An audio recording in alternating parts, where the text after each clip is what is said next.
Hello students, we are studying first lesson gravitation.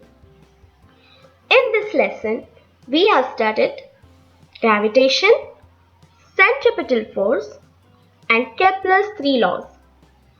In this video, we are going to study about Newton's universal law of gravitation. Newton formulated his theory of universal gravity.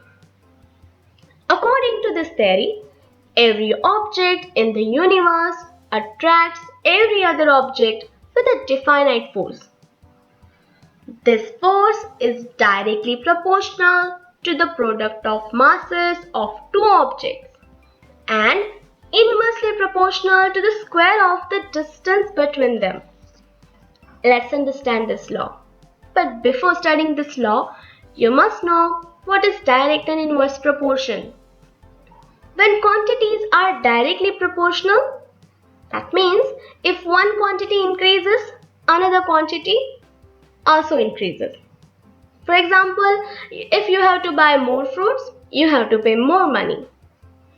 And if one quantity increases and another quantity decreases, it means they are in inverse proportion.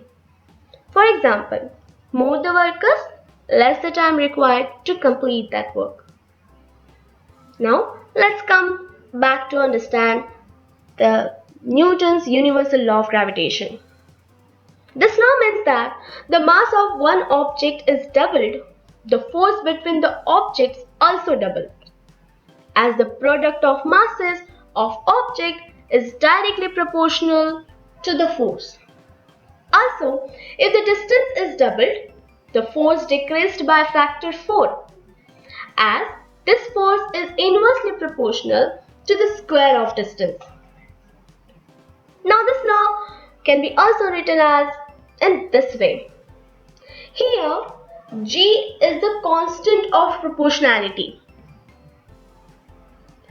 which is also called as universal gravitational constant. And why this is so?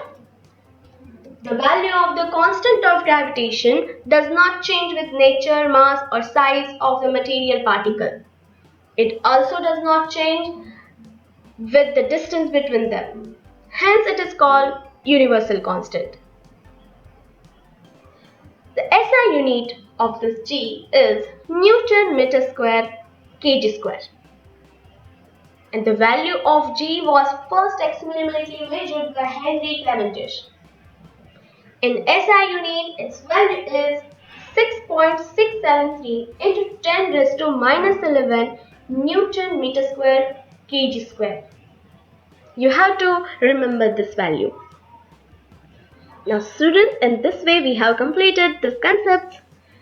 The important questions on this concept are: state Newton's universal law of gravitation and express it in mathematical form, and why is the constant of gravitation called universal?